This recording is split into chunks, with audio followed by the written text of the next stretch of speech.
Buenos días, ¿cómo les va? ¿Todo bien? Qué bendición poder estar acá. No saben, veníamos retrasados y veníamos muy... ¿No hay... ¿Pausa? No, está bien, gracias, no hay problema. Así que, por la gracia de Dios, estamos acá. Algunos inconvenientes para llegar. Hoy vamos a ver un versículo muy especial, muy particular, una porción de la palabra de Dios. Vamos a ir como ya vimos los flyers, vamos a ir a Romanos capítulo 7, versículo 14.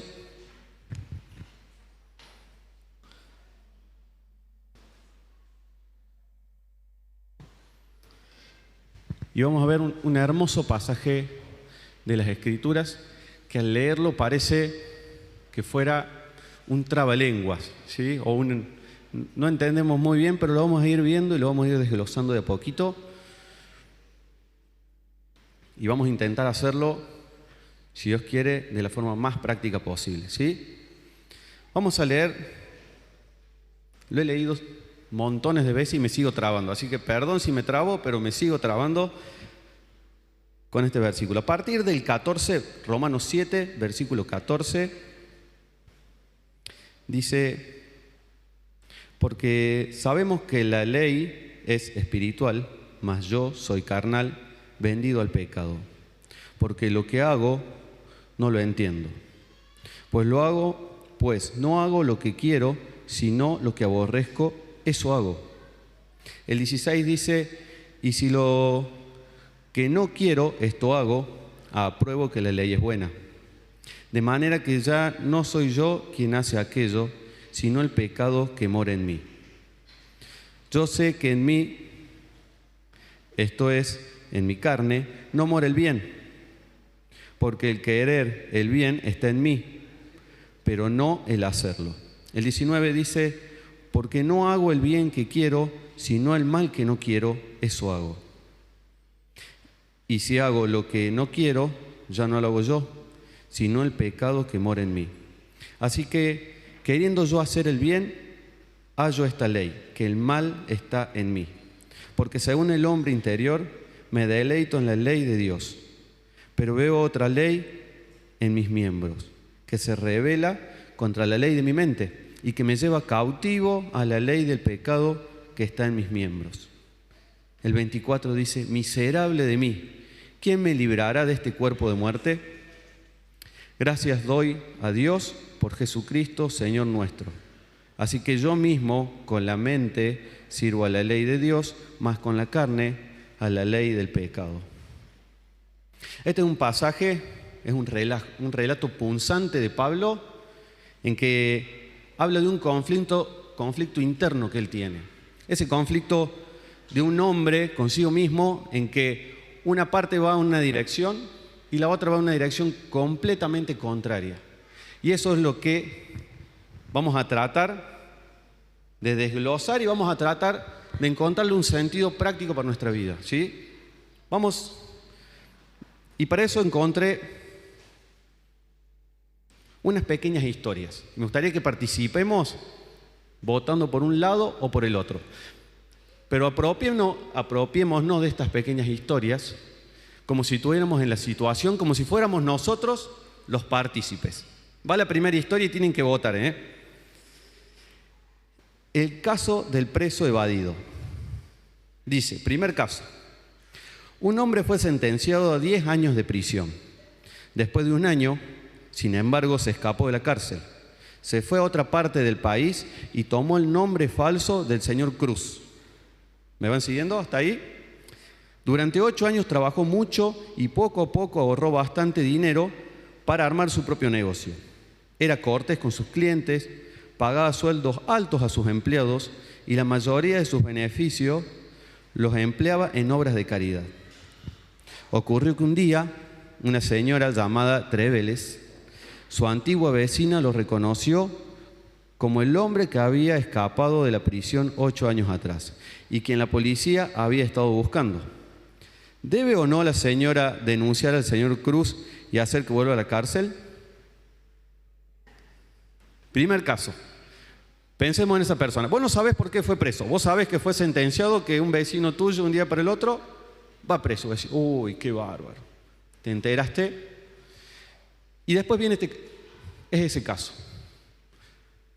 Lo denuncio. Levante la mano quien lo denuncia. ¿Vos sabés que pensé que iban a ser más? Mire, mantengan la mano arriba y miren a todos, mírense todos, mírense todos. ¿Quién no lo denuncia? A ver, no es ni, acá es blanco o negro, no es me quedo, si no hago nada, estoy de un lado, y si hago algo, estoy del otro. Es simple, es simple. ¿Alguien se anima a dar un por qué? ¿Por qué sí o por qué no? Sí.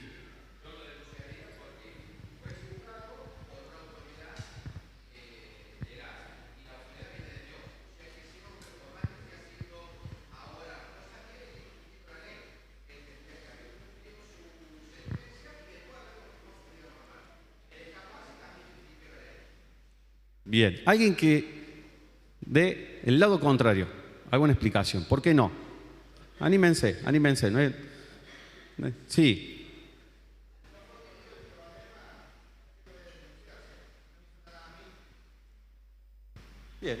Bien. No estamos juzgando si hay un lado o del otro, estamos diciendo cuál es nuestra postura, nada más, ¿sí? Pensemos en eso primeramente. Vamos a la segunda historia. Esta segunda historia sí la sacaron de un caso que había sido real. Es un caso de homicidio. En el estado norteamericano de California ha sido asesinado 17 jóvenes. La policía logra detener al presunto asesino y es sometido a juicio. El juez encargado del caso va descubriendo a lo largo de la vista oral de todos los procedimientos utilizados para detener al sospechoso que no se han ajustado a la ley. La forma en que lo detuvieron no estaba ajustada a la ley. El sistema judicial vigente en Estados Unidos señala de forma explícita que toda prueba obtenida por procedimientos no legales deberá ser considerado nulo en el juicio. Los policías entraron en casa del supuesto homicida sin una orden judicial, primero, forzando la puerta. En ella obtuvieron fotografías de las víctimas y pruebas que lo culpaban. Cuando llegó el dueño de la casa, lo atraparon. Pero dándose cuenta de que le faltaba una orden de detención y registro, uno de los policías logró conseguir de un juez una firma que firmara falsamente una orden con fecha el día anterior. Creo que nunca ha pasado eso, lo digo con total ironía, ¿no? No sé. La sociedad y el fiscal piden que se condene al acusado. El propio hijo del juez, que lleva el caso, presiona a su padre para que dicte una sentencia de culpabilidad, puesto que 2 de las víctimas eran compañeros suyos. ¿Qué debe hacer el juez? Condenarlos. Liberarlos. Ya lo dijeron los dos que están al lado, me gustaría que justifiquen la respuesta. Justifique su respuesta, decían en el colegio.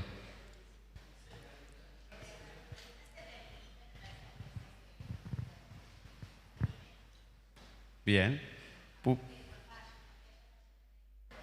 Bien.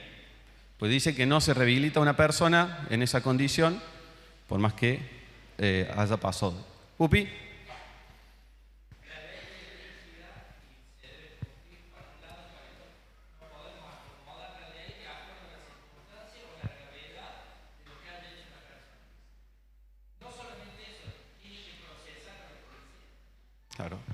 Claro, bien. La posición de un exjudicial, bueno. Pero acá tenemos, y este título de estas pequeñas historias eran dilemas morales. Dilemas morales. ¿Cuántos dilemas tenemos nosotros en nuestra vida diaria? Menos mal que no somos jueces, que no nos toca eso. Menos mal que si a alguno le toca por cuestiones laborales tomar decisiones, que Dios le dé la sabiduría para poder hacerlo de la forma correcta. Pero qué difícil es estar en una situación como esta y tratar de actuar de la mejor manera posible. A veces hablamos de justicia de un lado y a veces hablamos de hacer el bien.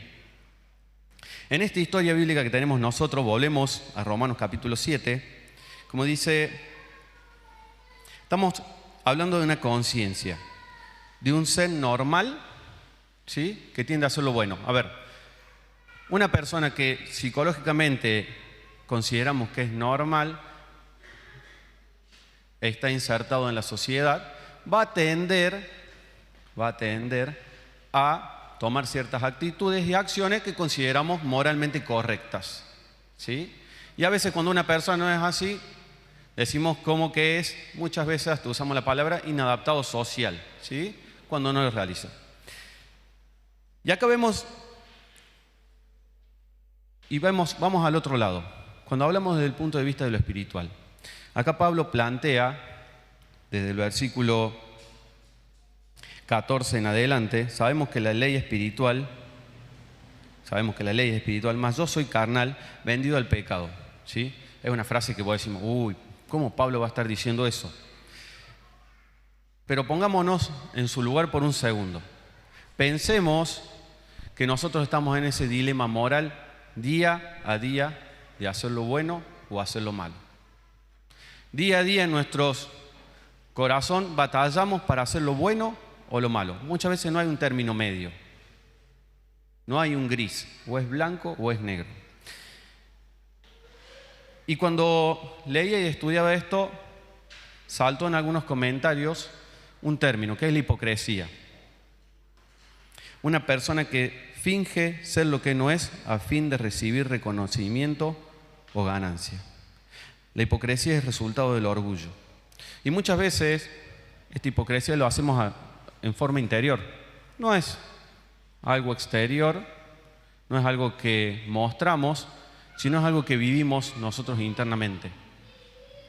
Somos hipócritas con nosotros mismos. Somos hipócritas en las decisiones que hacemos. Todos y la mayoría entendemos, y más aquellos que somos hijos de Dios, entendemos y sabemos qué es lo que está bien. De ahí a que lo hagamos es otra cosa. Vamos a ir a Santiago capítulo 4. Perdón que los lleve rápido, pero se nos va el tiempo.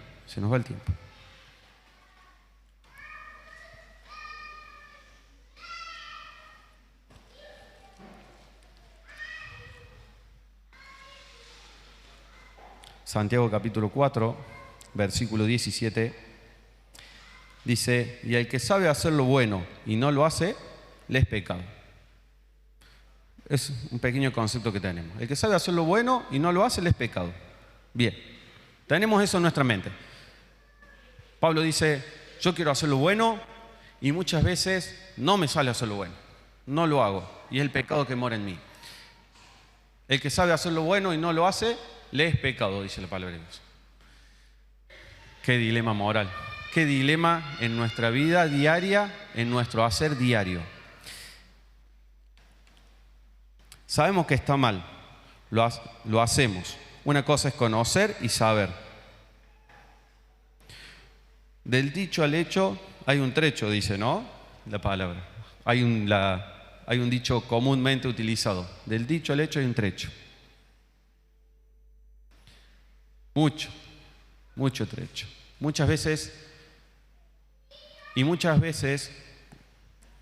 actuamos hasta de una forma moral y legalista, hasta con nosotros mismos. Pero eso, vamos a leer un poquito más el pasaje que dice desde el 13. Miren. Luego lo que es bueno vino a ser muerte para mí, en ninguna manera, sino que el pecado, para mostrarse pecado, produjo en mí la muerte por medio de lo que es bueno, a fin de que por el mandamiento el pecado llegase a ser sobremanera pecaminosa. Porque sabemos que la ley es espiritual, mas yo soy carnal, vendido al pecado. Estos versículos, hasta el 13, por eso lo leí desde el 13. Hasta el 13, viene hablando en tiempo pasado. Pablo habla de lo que él era antes, Pero desde acá habla de su presente, de lo que él es ahora como creyente, como hijo de Dios. Aquel que conoció a Cristo y es regenerado nuevamente. Los verbos cambian y eso nos habla de qué vive él ahora, ¿De qué vivía eso en él en este momento? ¿Qué sentía? Versículo 14. Habla de una conducta, de una condición actual.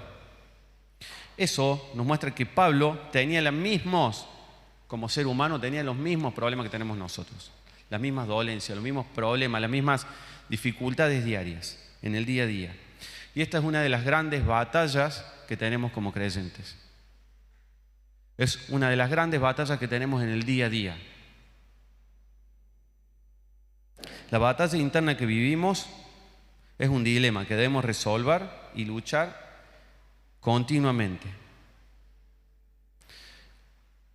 Había algunos que hacían comentario y referencia como que no es de un creyente espiritual estas afirmaciones que da Pablo. Pero vemos la necesidad de Pablo de hacer lo bueno delante de Dios. Si nosotros tenemos esa necesidad de hacer lo bueno delante de Dios, es porque vamos en buen camino. Si esa culpabilidad interna nuestra es algo punzante, es algo que nos machaca el haber hecho algo malo, es porque vamos en buen camino. Muchas veces perdemos esas batallas, caemos derrotados y tenemos ese sentimiento de frustración, de esa amargura.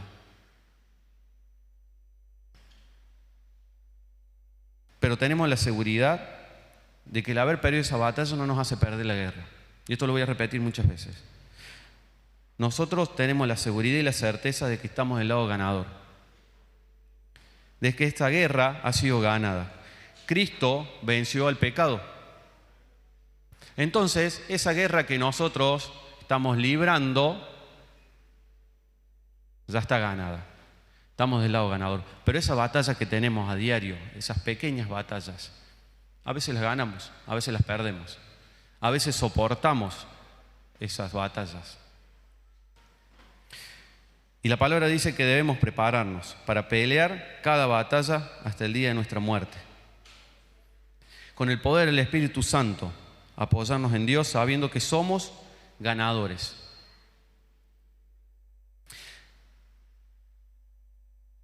Me pasó, le voy a contar otra pequeña historia, para que era una forma de ilustrarlo de una forma más clara. ¿Quién ha visto de nuevo la final Argentina-Francia en fútbol? De nuevo, la he visto completa. 1, 2, 3, 4, 5. Me pasó el día de mi cumpleaños. Yo cumplo en diciembre, últimos días de diciembre. En mi cumpleaños nos olvidamos todos que yo cumplí años, porque justo estaban pasando el partido completo, hasta yo me olvidé, y los nervios que pasaban en ese partido. Todos sabíamos que había pasado, ¿no? Y la verdad estuvimos todo el segundo tiempo esperando el gol de ellos. Vieron el del empate. Ah, que ya venía este gol. Ah, que ya venía esto. Y después en los penales unos nervios. Yo tenía unos nervios en serio. Estaba nervioso en serio. Y ya sabía cómo había salido el partido. Y vos decís, ¿por qué? Nosotros sabemos lo que somos. Nosotros sabemos lo que somos en Dios. Nosotros sabemos quiénes somos. Somos hijos de Dios. Somos vencedores. Lo leemos a través de la palabra. Pero seguimos viviendo y teniendo situaciones que nos hacen perder esas pequeñas batallas. Nosotros sabemos lo que somos en Dios por medio de Jesucristo. Somos salvos por gracia. Vencedores por medio de aquel que nos hizo todo para que podamos disfrutar y todo lo que nosotros tenemos hoy. Y muchas veces nos centramos y nos encerramos en nuestras batallas perdidas. Y también nos vamos para el otro lado. Muchas veces nos centramos y vivimos solamente en las batallas ganadas. Y la vida del creyente en esto, no sé si es la palabra adecuada, pero es un conflicto permanente y una lucha permanente en nuestras vidas. Y esa lucha es espiritual y es con nosotros mismos. Vamos al versículo 14 que dice: porque sabemos que la ley es espiritual, mas yo soy carnal, vendido al pecado. Algo que vimos en todos los mensajes que vienen dando es que la ley no salva, no santifica. La ley me deja en evidencia lo que yo soy. Yo me pongo a leer la ley, me deja en evidencia lo que soy como persona. Y en la condición que estoy delante de Dios. El problema somos nosotros y no es la ley.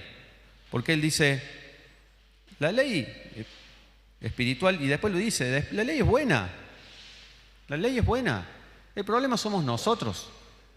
Y en lo que viven nosotros y el lugar que nosotros les damos. El 15 dice, porque lo que hago no lo entiendo, pues no hago lo que quiero, sino lo que aborrezco, eso hago. Y ese sentimiento de aborrecer es otra de las grandes pautas que nos da de que Pablo habla como un creyente maduro y espiritual, porque aborrece el pecado. Aborrece el pecado que comete, que hace, se arrepiente y nos hace sentir mal. Ese pecado es el que aborrece. Por eso digo, es un buen síntoma, espiritualmente hablando. Si yo aborrezco lo que me equivoqué, pequé, es un buen síntoma. Efesios 4:30, vamos a leer.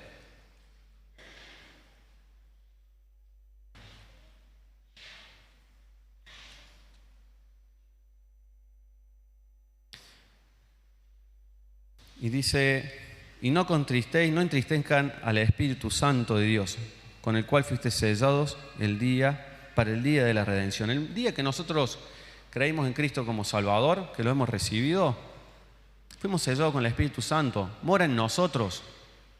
Cuando pecamos, lo entristecemos, le vamos sacando lugar, lo vamos corriendo.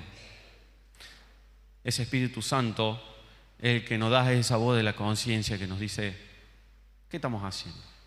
¿Qué estás haciendo? Alguien que no tiene el Espíritu Santo no sentiría culpa, para nada. Puede sentir algo de lo moral, una culpabilidad si ha sido algo a nivel social bastante grave, sí, puede sentir culpa. Pero el Espíritu Santo es el que nos da esa conciencia del pecado a nosotros. Volvamos con nuestras Biblias a Romanos. ¿Por qué te sentís mal cuando pecas? No lo querés hacer, pero el pecado que mora en nosotros nos engaña y caemos. Somos nosotros mismos. Y vamos a ir, perdón que los pase, vamos a ir a 1 Timoteo. 1 Timoteo capítulo 4.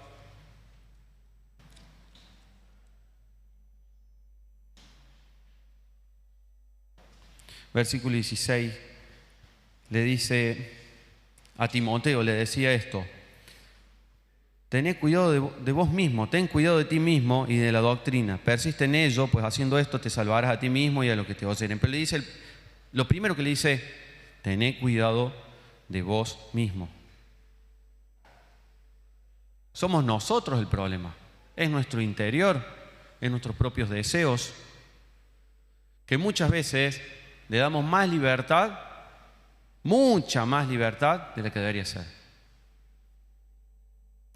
Y esos deseos, muchos, no son buenos delante de Dios. Son pecado. Quisiéramos sacarlo completamente al pecado de nuestras vidas, ¿no? Levante la mano quien quisiera eso. Levante la mano. Yo creo que todos, ¿no? Es algo que, sí, no hace falta que levante la mano, está bien. Es medio obvio, es una pregunta obvia. El pecado no es un huésped amigable para nosotros, no es un huésped de honor. No debemos acostumbrarnos a que Él esté siempre en nosotros. No es lo mismo una batalla circunstancial con un pecado que estar prisionero y esclavo de ese pecado todo el tiempo. Y hay una de las ilustraciones que el predicador Michelin, lo conocen muchos, que hace referencia al creyente pecador de esta forma. ¿Sí? No de mala forma, sino no es lo mismo ser un soldado prisionero capturado en la guerra que ser un soldado traidor. No es lo mismo un soldado capturado en la guerra que ocasionalmente ha caído en el pecado que ser un soldado traidor y vivir en el pecado continuo. No es lo mismo para nosotros como cristianos caer de una forma ocasional en el pecado que ser prisionero de por vida y vivir dependiente y esclavo de ese pecado. Ser siervo de ese pecado. En el pasaje Pablo ilustra y nos muestra un creyente maduro y la lucha espiritual que está librando, no como un legalista o una persona carnal, que le da lo mismo porque ya se acostumbró. Nos abre su corazón y nos pone en evidencia esa lucha espiritual que tiene. En Gálatas, capítulo 5,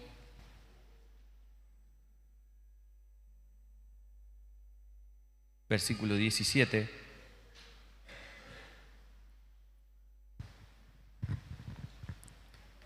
dice, porque el deseo de la carne es contra el espíritu y el del espíritu es contra la carne. Y estos dos se oponen entre sí para que no hagan lo que ustedes quieran.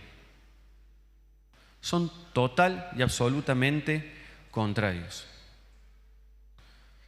No podemos convivir con ambos en nuestro ser. ¿No les ha pasado que mientras leemos algo o estudiamos algo, nos interesamos por algo en particular, cada vez que nos vamos metiendo un poquito más en ese tema, nos damos cuenta que nos falta mucho por aprender? Cada vez me falta más, cada vez me falta más. Y lo primero que se me vino a la cabeza cuando escribí esto es la frase de Sócrates: solo sé que no sé nada. Cuando yo empiezo a estudiar un tema, me doy cuenta que es inmenso.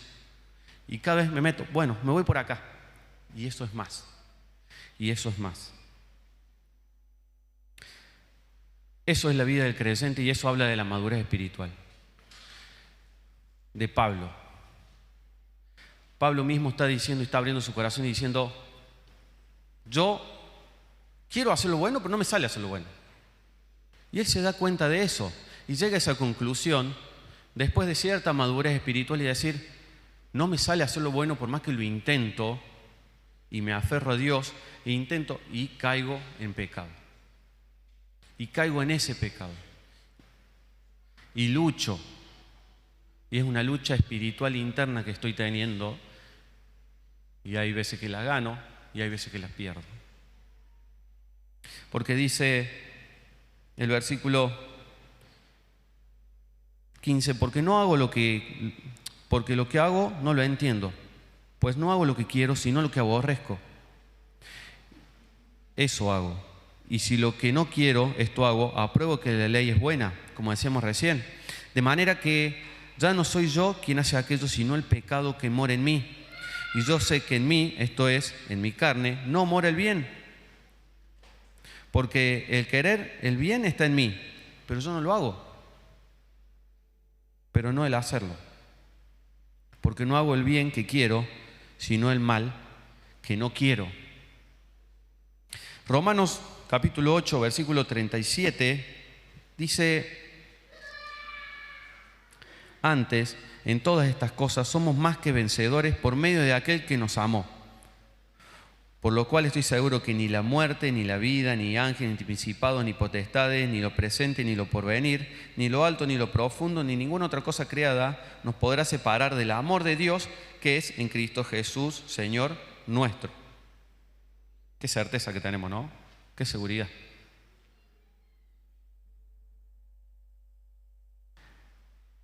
Yo creo que en los momentos en cuando ese pecado, esa pequeña batalla nos ha vencido, es el momento para arrodillarnos y buscar también la palabra de Dios.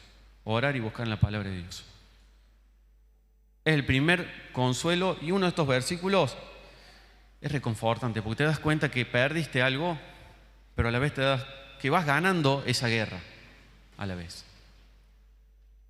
Es normal de un creyente que busca agradar a Dios. No vamos a ser nunca vamos a ser lo suficientemente buenos que queremos ser. desde lo espiritual, nunca. No vamos a llegar a ser lo buenos nunca que queremos ser estando en esta tierra y estando en este cuerpo. Nos vamos a equivocar siempre y toda la vida. Pero no quiere decir que vamos a vivir en una derrota continua. Eso no dice Pablo. Lo que nos enseña este pasaje es que es una lucha continua que tenemos contra el pecado en nuestras vidas. Y hace poquito, ayer algunos han conocido, trajimos un perrito. Yo les regalé a las chicas un perrito, les regalamos para el cumpleaños un perrito. Y a mí me gusta, es chiquito todavía, tiene 3 meses y medio. Todavía es chico. Y me gusta por ahí ponerme a pelear con él, ver cómo reacciona cuando peleo. ¿Vieron la típica que hacemos todos? Jugamos con los perritos. Y pensaba, no va a ser lo mismo pelear con él ahora que pelear con él en 2 años. Me voy a poner a pelear con él, le voy a poner la mano de la misma forma, en la cara y en la boca, a ver cómo reacciona.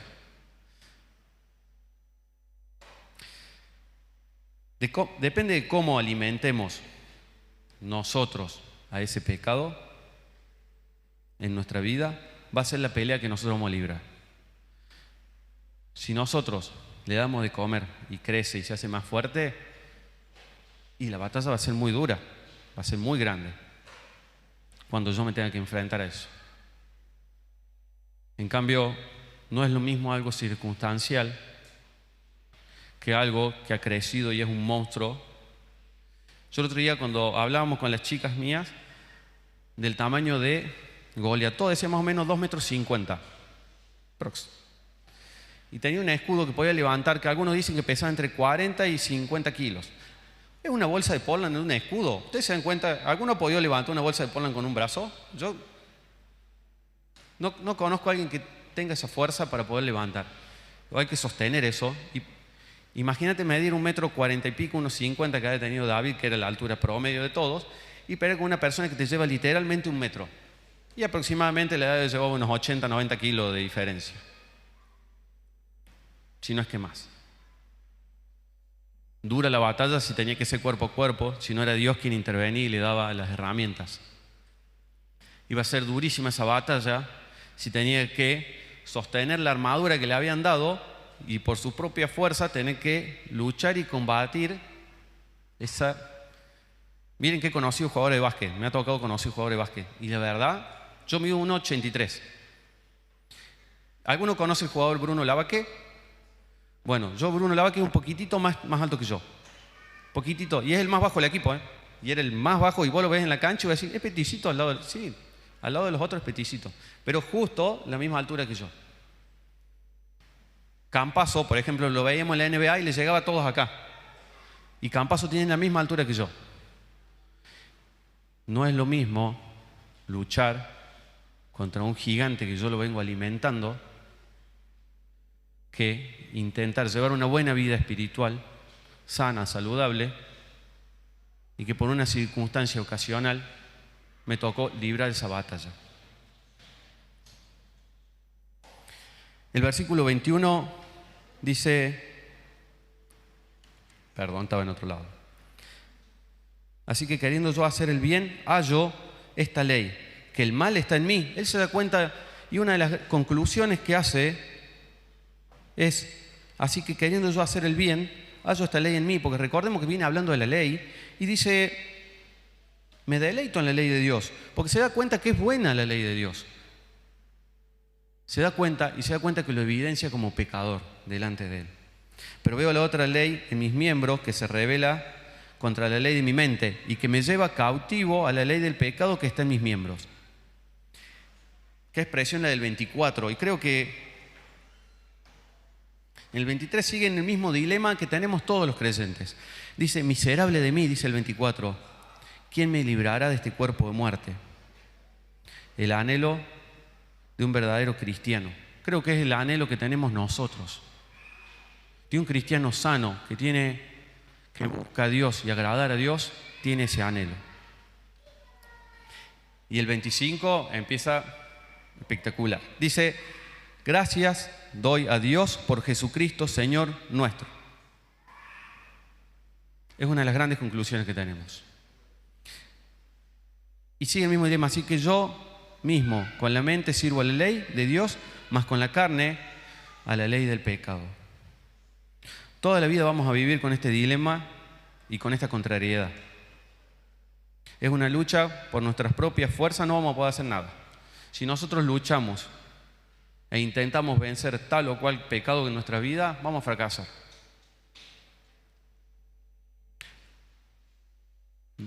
Cristo está con nosotros. Dios está con nosotros. Cristo está con nosotros y Cristo es por nosotros. Esa es la mejor arma que nosotros tenemos para luchar. Y podemos seguir analizando y viendo, va a ser muy extenso si lo seguimos analizando, pero una de las grandes conclusiones que podemos tener es, como creyentes, ¿podemos librar esa batalla? Sí. Sí. ¿Tenemos una victoria ganada? ¿Una victoria asegurada? Sí. ¿La guerra está ganada? Sí. ¿Las batallas están ganadas? Y depende de nosotros. Depende de nosotros. Depende cómo libramos esa batalla. Yo recuerdo, conocí a una persona que estaba ligado a la parte de inteligencia militar, poco y nada lo conocí, charlaba, y siempre me interesaba eso y decía, hay que ser un gran estratega a la hora de planificar una batalla. Y siempre charlo con un hombre que es periodista y está muy interesado él en la guerra de Ucrania, muy, muy, muy interesado siempre. Y trabaja en la radio Rock and Pop. Y me dice, las estrategias y la guerra, la otra vuelta hablamos, han cambiado la lógica absolutamente. Ahora con un pequeño dron resuelven todo. Le ponen un explosivo y buscan.